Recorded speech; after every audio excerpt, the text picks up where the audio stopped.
By the time I hit my 50s, I'd learned a few things, like how family is precious. Work can always wait.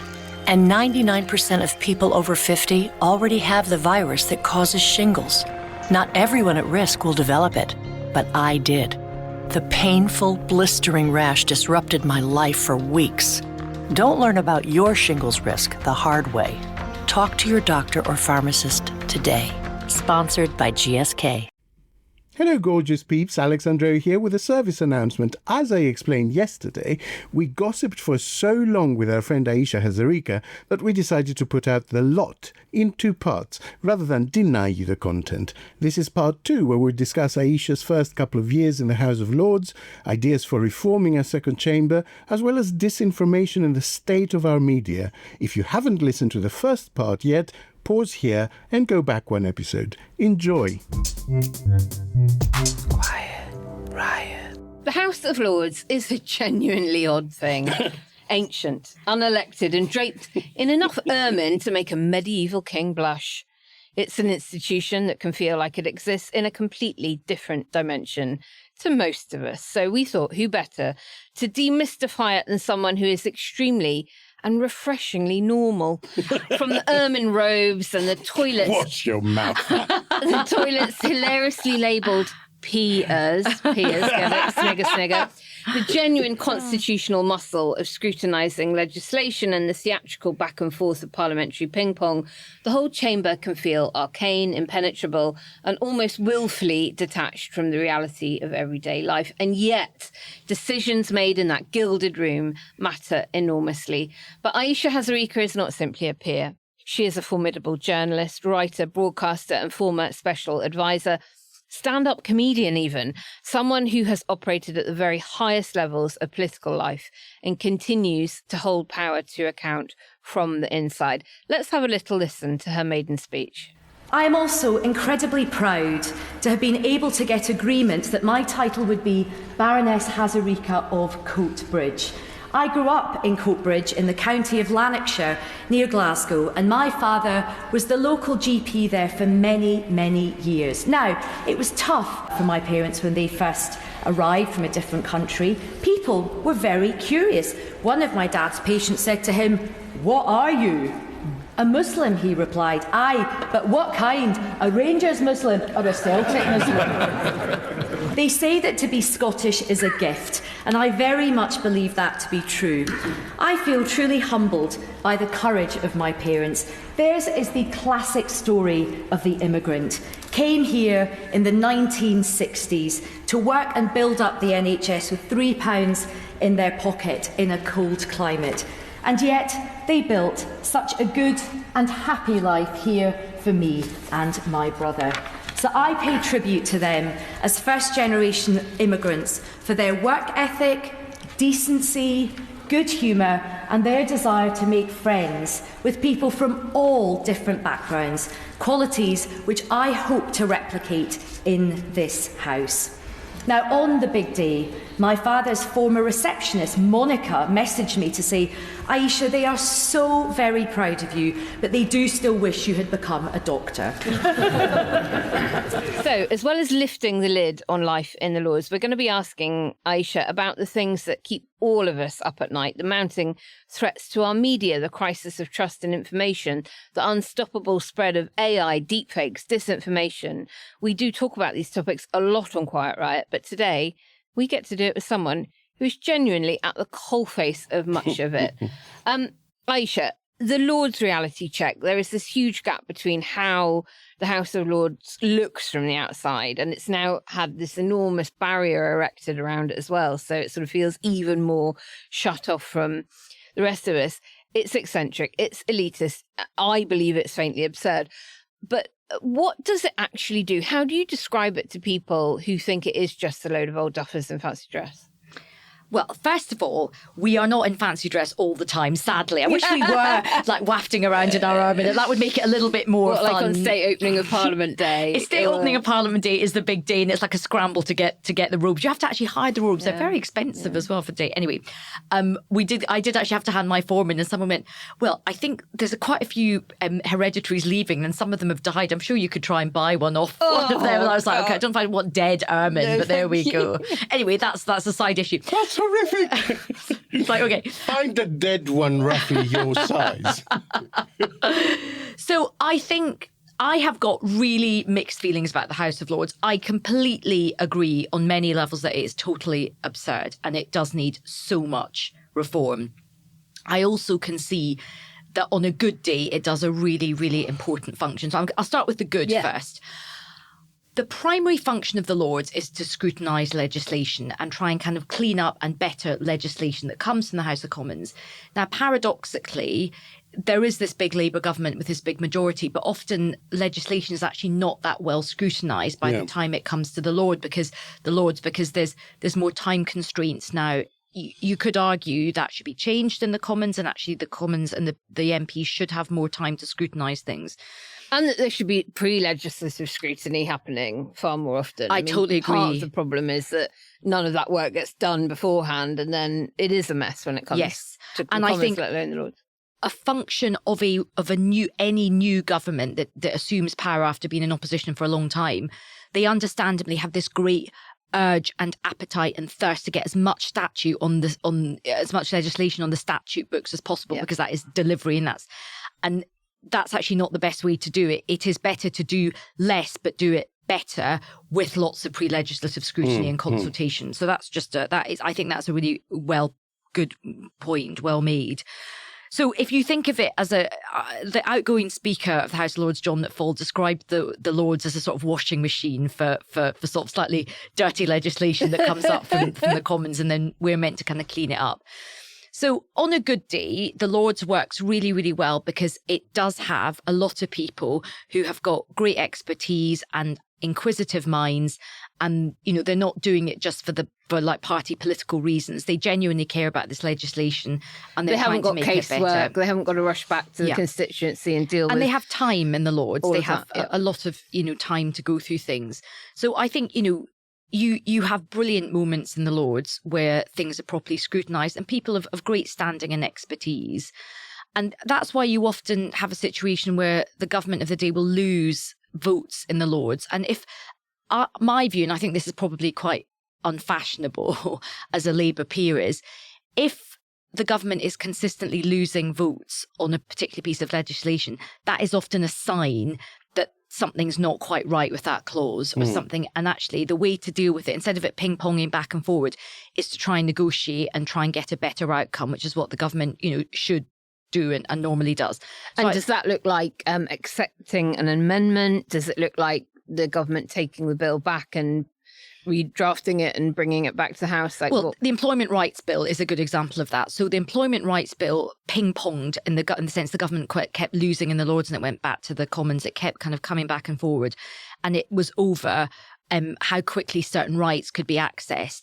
And actually, it was resolved in a pretty decent way in the sense that the government set up a quick sort of expert group consisting of business people and trade unions and MPs and peers and all the sort of correct people.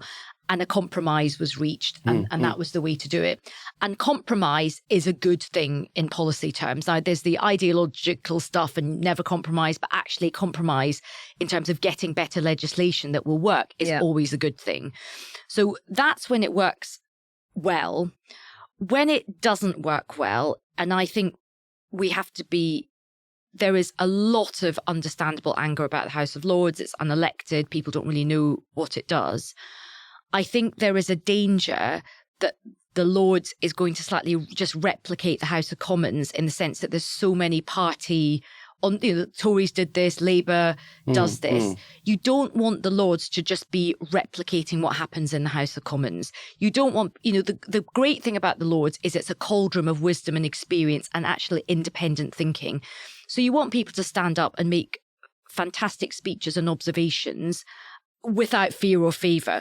what is not ideal in the Lords of people just standing up and going, 14 years of Tory rule, boo. No, you're terrible Labour, boo. You can get that in the Commons, right? You can, if you want that, you can get that in the Commons. So how many rebellions actually happen? How many people do have that independent thought and say, I'm not going to follow the whip. I think the government have got it wrong, even though I am of their shade, and I'm going to say to them, no, I'm here to be an appointed expert on this topic. I think you've got it wrong. It's a great question, and I think it is difficult to sort of go against what your party whip is, and you are put in the Lords as a party, for your Labour, Tory, the Liberal Democrats, with an expectation that you will follow the whip. But I think everyone has their own, duty to think about the issues that they do care about. Now, if you are one of these people and you're consistently voting against the government, then that's not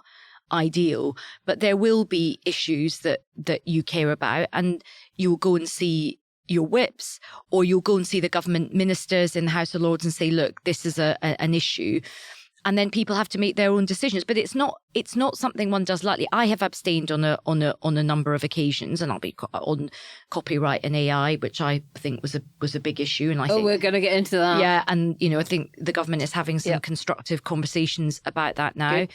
I've also abstained on issues around the regulation of online pornography and protecting women from things like deep fake AI pornography and things like that.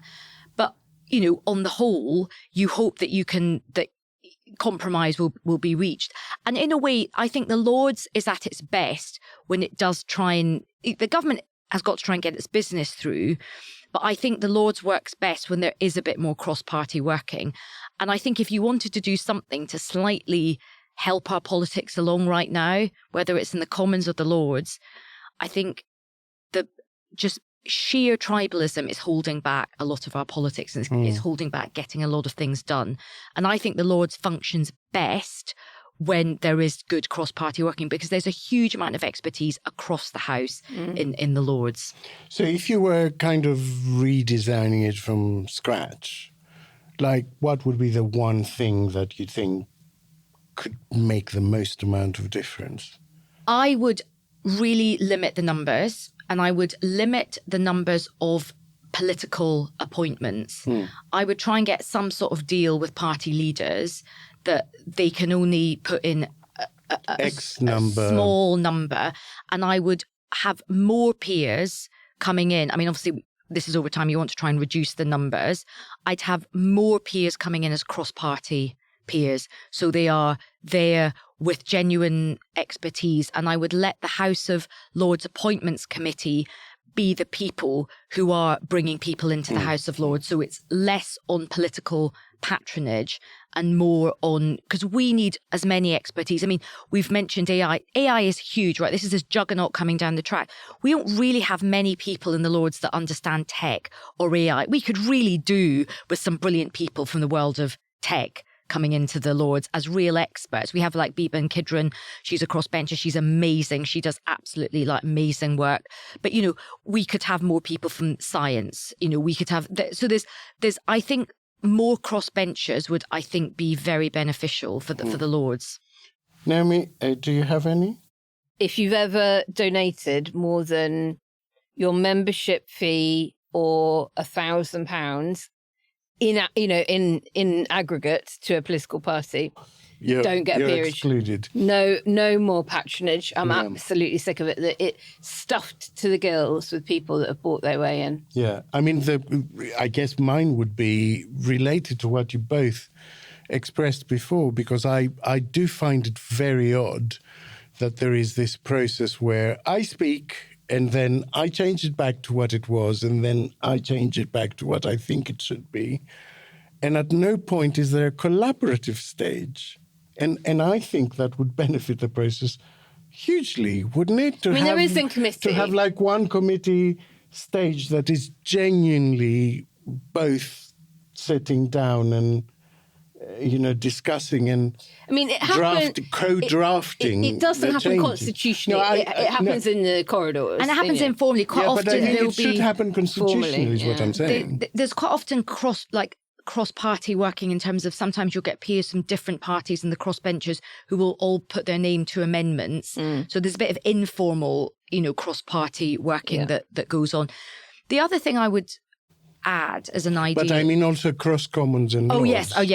I think that is a good idea. I think that is a good idea. I think it would be good to have a bit, instead of everything just ping ponging. And to be fair, when the government loses a vote in the Commons, the Commons ministers will reach out and have lots of discussions with the peer who put the amendment down and others. So there is that work that goes on behind the scenes, but maybe more formalising would be good.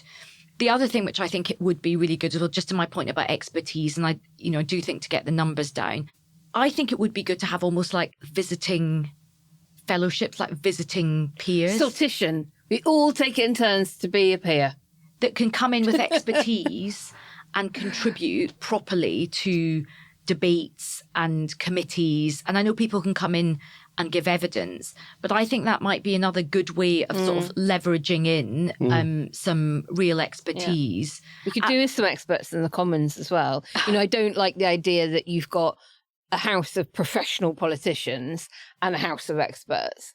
It's wonderful when you've got people who are medics, who are and still practice. There are plenty of them in the Commons, but I think more would be good. I don't. It's interesting because I think I have a slight philosophical disagreement with this, in that I think that the danger with bringing in someone who is an expert in AI as a peer is that everyone basically farms out their judgment to that person, defers to that person's expertise. And they could be lobbying. When really the decision should be one that is made on moral, philosophical, political, ethical principles. And I think that's exactly the problem with the AI debate. I think the AI debate and regulation of AI should be going back to first principles rather than trying to understand the tech.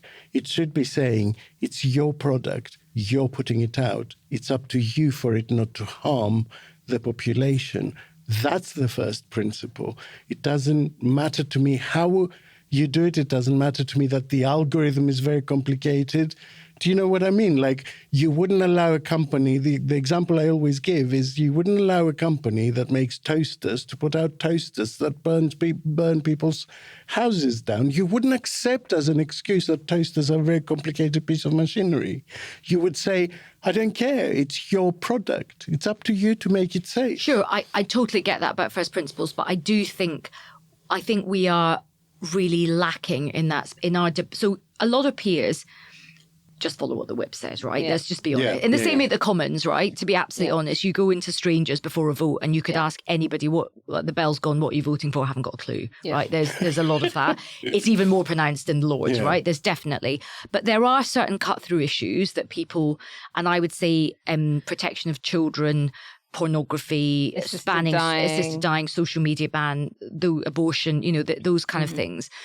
And a lot of peers are quite open-minded and they will listen to the debate in the chamber and they will make up their mind listening to the arguments put forward.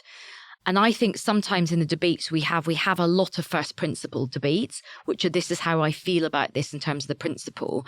I think what we are lacking, particularly in that sector, is some of the practical things. I think that's why Beeban Kidron isn't a brilliant member of the House of Lords, because she can actually speak to some of the tech because some of this stuff is about specific kind of tech things. Yep. There's another woman called Gabby Burton who's she's a Conservative MP. She's done brilliant work on the online pornography regulation and she really knows her stuff on it. I mean, my goodness, the stuff she's had to see she's conducted a big review for the previous government and the current government. I feel like her kind of technical expertise brings something. Another person, and controversial, and I think of Charlotte Owens, who received a huge amount of abuse. Boris Johnson put her in. She has proved herself to be one of the most excellent members of the House of Lords in my book. She has done so much to get the issue of the abuse online that women face in terms of nudification apps and all of that type of thing. And this is something, with the best will in the world, just because of the age range of the members of the House, they would not have had a clue about this. An 80-year-old man wouldn't get it. And she has done this incredible job of putting this on the radar. She's had to do seminars. I don't know if I'm allowed to say it. I'm just going to say it and then you can. She's had to do seminars explaining kind of cum shots and all this kind of thing to 80-year-olds and really making them understand what is going on online, these spaces. And a lot of that has been her kind of, she's a much younger demographic. So that's another thing I would do. I would really... she has faced that kind of abuse. Exactly. Online. And also she's done a lot of heavy lifting in terms of the tech and how all of this stuff sort of works. Because there's the first principle, which is oh my goodness, this is really bad. Then there's the practical. Well, actually, what do you actually do? How does this work? If your daughter or granddaughter has had these horrible nudes done of her against her consent, who do you know where to go to? Is it off? You need somebody to do that technical heavy lifting as well. Quiet Riot. Starting or growing your own business can be intimidating and lonely at times. Your to-do list may feel endless with new tasks, and lists can easily begin to overrun your life. So finding the right tool that not only helps you out, but simplifies everything as a built-in business partner can be a game changer. For millions of businesses, that tool is Shopify. Shopify is the commerce platform behind millions of businesses around the world and 10% of all e-commerce in the US. From household names like Gymshark, Rare Beauty, and Heinz, to brands just getting started. Shopify has hundreds of ready-to-use templates that can help you build a beautiful online store that matches your brand's style. And you can tackle all the important tasks in one place, from inventory to payments to analytics and more. No need to save multiple websites or try to figure out what platform is hosting the tool that you need. And if people haven't heard about your brand, you can get the word out like you have a marketing team behind you, with easy-to-run email and social media campaigns to reach customers wherever they're scrolling or strolling. Start your business today with the industry's best business partner, Shopify, and start hearing. Sign up for your $1 per month trial today at shopify.com/realm. Go to shopify.com/realm. That's shopify.com/realm. Are you stuck staring at your W-2? Are tax refund worries holding you back? You probably have FOMO, the fear of messing up. The fix?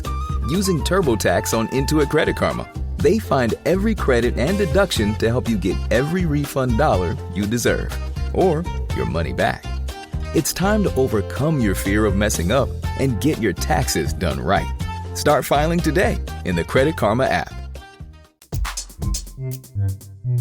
Quiet Riot. Ayesha, your other big job, in many senses, your main job is as a journalist. The media, I think it's probably fair to say, is probably in its own state of flux, if not crisis. And you've worked across politics and media at the sharpest end. How worried are you about the threats to journalism, the quality of some journalistic output in the UK right now? And is there a plan to save it? Or what would your plan be if you think that it kind of needs looking after?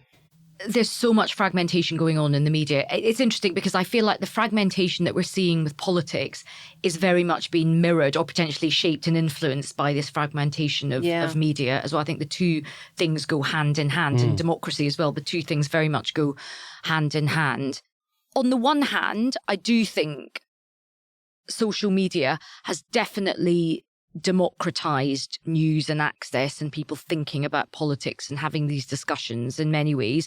But we all know that there's this incredible dark side to it as well. And I think the thing that I don't mind, I'm not one of these people who gets that exercise about having lots of different voices out there. So, for example, when GB News started, I wasn't sort of saying, right, ban it or anything like that. I think it's good to have different, but I think, is there a level playing field? I think that is the question in terms of funding, in terms of things like the algorithm, in terms of how people get their media, accuracy. I think the next election fills me with dread in the sense of it's going to be, I think, an algorithm election. I think it doesn't matter how great your strategy is in terms of you could get the best advertising agency to do the most witty, clever, interesting poster.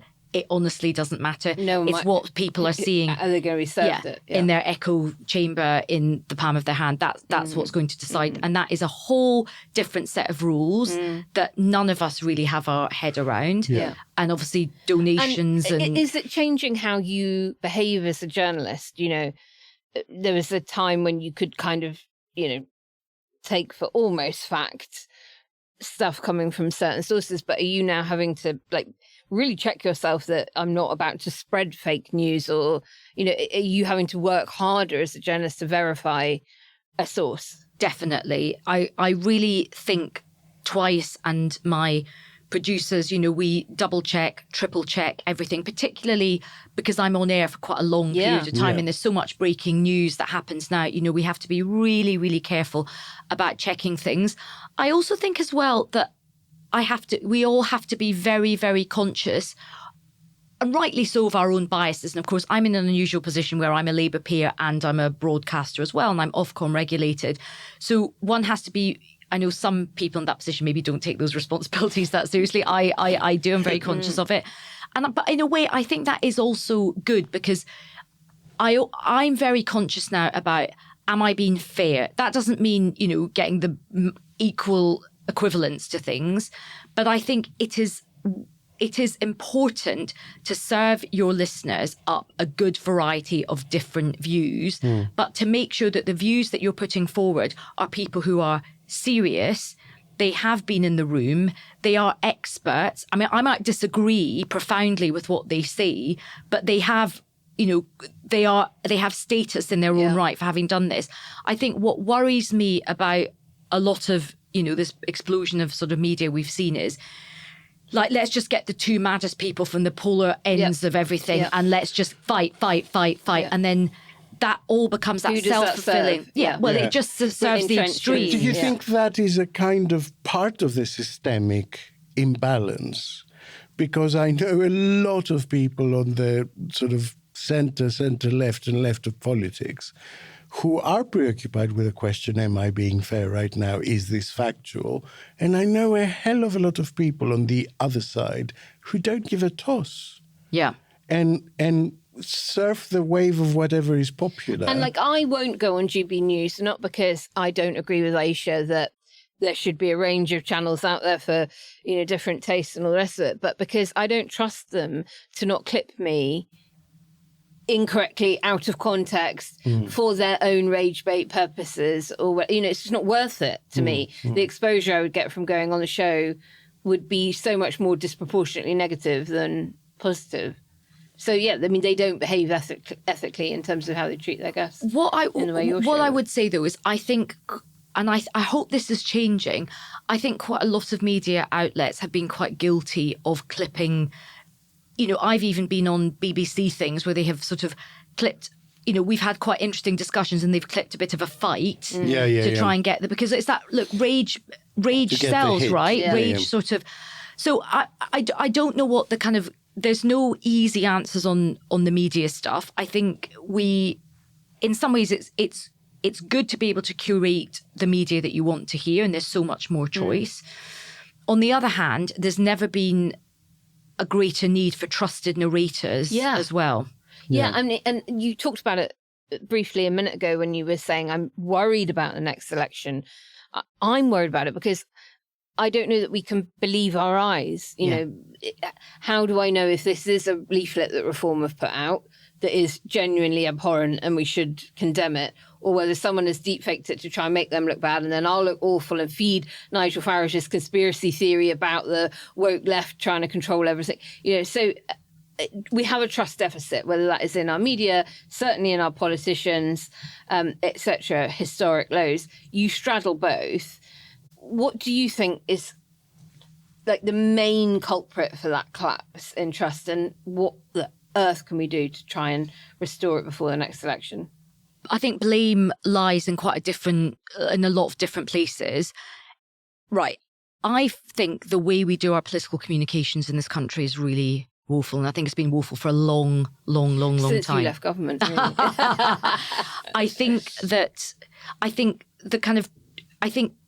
politics is still operating in a kind of 1995 world where you had a grid and you had your stories every day and you would do the morning round. And you didn't have News 24 running. Yeah. And you do an exclusive early. We're in a completely different world from that.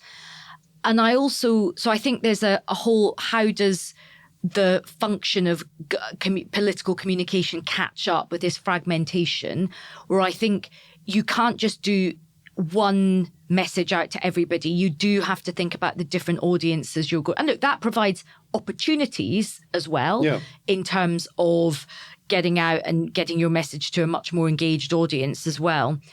But on the other hand, I do think another big problem has been the reason why the more, extreme left and right are doing really well at the moment is because they communicate in a way which is just far better. Yeah. It's easy on the ear. It's more fun. It's honest. They might get things wrong, but it's more human. I think the centrist politics, and I get it because it is difficult, and I have done this job as a sort of, senior comms person. We've got to the stage we are so hemmed in and we're so scared of getting anything wrong, we don't say anything. We can't answer any questions. And that's very frustrating for the public. When they see a minister going up, I think the morning round has killed trust in politics for such a long time. You have some hapless junior minister who's like the junior minister for agriculture or something like that, going up, getting absolute 7 shades of shite kicked out of them by the Today programme, going, well, what's going to happen with Iran next? And they're like, oh, I don't really know. I was here to talk about, I'm here to do a story about kind of water, and it's, I think, and the media sound hysterical, trying to bait some junior minister, like what's happening with the budget? No one comes away. No, it doesn't come. Roses. I mean, the idea that some kind of junior minister knows what's going to be in the next budget. I mean, they'll be the last person to know. So I just think that really traditional way of doing communications and comms, both from the media's point of view and from the politician's point of view, it's just not working. We've got to find more creative ways, and we have to allow. There are some brilliant Labour ministers. And I know people might be going, no, there really are. There's some clever, interesting, funny, principled people that have got a great life story. You don't get to get into politics if you haven't got a story behind you. Let them be a bit more human. Let them have the space to say what they think a bit more within guardrails. Yeah. Allow them to make a few, in inverted commas, mistakes. They're not really going to be massive mistakes. Don't expect everybody to just cling to the line like an autonoman. And I think that's another reason why, on the right, people sound so much better, and on the Greens sound so much better. But doesn't that come back to the kind of cultural element of control that exists in Labour, maybe more than it does in some of the other parties, which are a little bit less authoritarian in terms of party management? The kind of very strict. If you've ever delivered a leaflet for somebody else, then you're struck off immediately, or, you've been elected as a Labour councillor, you're not allowed to enter into administration with another party, even though we've got no overall control otherwise. That you don't see that in other parties, that there seems to be more forgiveness for a bit of riffing and humanness to come through. I think the Tories used to be pretty tough on this. I think both Labour and the Tories, the heritage parties, were always quite tough, and this Labour is still quite tough on this. And certainly people, and I get it, because there'll be people saying, well, you're just going to go to hell in a handcart if everyone starts doing their own thing. But I do think the world is shifting, and I think the public aren't stupid. They know that everything can't be fixed with a magic wand. They know that there are trade-offs. They understand that in their real lives. I think they are actually craving people who will have a more nuanced, honest, authentic and interesting conversation with them. I think also the shine will start to come off, and it has a little bit already with reform in terms of all the promises that can't be made. And, I think Zach Polanski is a brilliant communicator. I really do. But I think when the Greens policies come under scrutiny, people will also start asking some of those kind of questions. Those trade-offs will be there as well as they are on the... So I think, in a way, Labour should lean into that a bit more. And it pains me when I see people who I know are really interesting, good communicators. I'm not saying everyone should go off the reservation and start making up their own tax policy, defence policy, but I think a little bit more flex would help. A little bit less robotic. I think they can, a lot of Labour ministers can come over quite robotic in their comms. And I saw a clip on social media, probably TikTok, last night, and it was Ellie Reeves, Rachel Reeves' sister, who of course is in government herself, and she was talking on a podcast really candidly. It was interesting. If you were Prime Minister for today, without any repercussions, what would you do? Abolish private schools. Really? I would, yeah. Why? Yeah. Because I think they divide communities. I think that education should provide a level playing field for everyone, irrespective of family backgrounds or wealth or anything like that. I think everyone should get the same start in life. And it was so lovely to see her. I've never seen her like that. I thought she was quite automaton. And she's clearly not. And in that one moment where she was sort of given the permission to be who she is, I thought, that's great. Yeah, I'd vote for that. And also, but I think the quid pro quo on the other side from the media is, and I say this as a journalist as well and a broadcaster, we've also got to like calm it down a bit. Like when you listen to like the Today programme, and it's like every single minister is interviewed like they're a criminal, and it's a sort of like police interview. Just like calm down, right? The person at home is just like, this is so obvious. It's all about you rather than having an interesting conversation. It's all about the great gotcha. And the pinnacle of it is PMQs. Yabu. Yeah, when we started this, we initially had a few people kind of going, why didn't you pull up so-and-so on X, or why didn't you press so-and-so and Y? I cannot believe you didn't, you didn't bring up this or that. And, our attitude has always been that... They get enough of that on every other broadcast. But also the purpose of an interview is not to win against the person being interviewed. It is to understand why they think how they think. It's not some sort of contest where either you win or the interviewee wins. It's a conversation. Yeah. It's about understanding why they hold their position. It would be a far more satisfying experience for everybody involved, for the presenter, for the politician, and most importantly for the listener at home. But on PMQs, I will defend PMQs. I'm a staunch defender of PMQs. I wrote a book on PMQs. It was my job. The problem is that we have the quality of debate is so poor at PMQs. And I think PMQs is still really important. I think the art of debate is really, really important. I think having a weekly moment where the Prime Minister has to answer to the House is exactly right, but the way it's done, I think that is because it's badly done, and it's been badly done for a long, long time. I still absolutely defend the art of I think it is theatre, but it is important. I think it's a really important political tool. I think if you want to lead your party and lead the country, you should be able to come to the dispatch box, man and woman, without social media, without pyrotechnics, and come with your voice, your brain, your heart and your wit, and have a bit of a debate. And when I look back at some of those brilliant debates, wonderful moments with William Hague and all of that kind of stuff. That is a lost generation. It's gone. I know our listeners will be thinking, Ayesha, tell us, what can we do about the world that we find ourselves in? What would Baroness Hazarika like us to take away from today and go and actually do? Have you got a call to action for them? Okay, I've got like 2 mini calls for action. Right, the first one, we're recording this on a Wednesday, and today is live comedy day, and there's somebody who had a big hinterland in brilliant clubs and pubs doing stand-up. Go and support live stand-up, because it is brilliant, and you're also supporting the nighttime economy, and you're supporting pubs, and you're buying a couple of wines or pints or cokes or whatever. Do it. And we do have easily, I think, the best stand-up scene in the world. It's like an incubator for so much talent. Yeah. Good call. And it's good for your brain, and it's a great night out, and it's accessible. Wonderful. And love it. So that's my first thing. My second thing is, at a time when we're all feeling, and we discussed this feeling of anxiety and helplessness, this is really kumbaya, but I think it's really important. I think things are going to be really tough. And I think community is really, really important. And I think whatever you can do in your patch to do a wee bit of community, whether it is, I don't know what's going to happen. I don't want to be too doom and gloom, but I feel like now is a good time to make friends with your neighbours, right? Have you got, just do those little getting the, because who knows what is coming down the track. And I have a feeling that things are going to be difficult.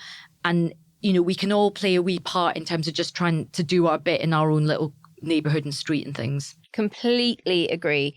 You never know when you're going to need a candle because the lights go out. And if you don't know your neighbour, you're not going to be able to knock on their door and ask them for their help. Wonderful note to finish on. That is all we've got time for today. And so an enormous thank you to our wonderful Baroness Ayesha Hazarika. I cannot believe it's taken us so long to get you on, but promise us you will come back again. I have just had the best time. Yeah! I just want to stay here. I feel so weird to have an actual conversation, isn't it? It's just been an absolute joy, I love you both very dearly. Very much our pleasure. Well, if you fancy supporting the work that we do, then get yourself to ko-fi.com/quietriotpod and become a subscriber for the price of an Easter egg.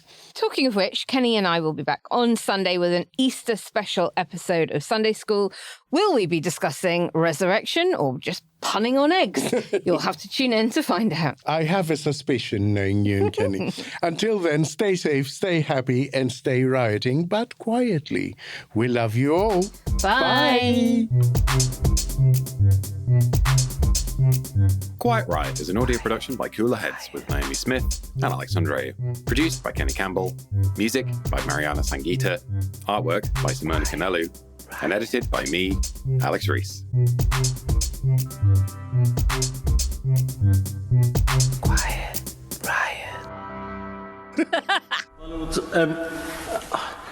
I wanted to take part in this debate because I state my position as... I'm sorry, but the Noble Lord was fast asleep for the entire duration of the Minister's speech. He really should not participate in this debate, having failed to take advantage of the ability to hear it in.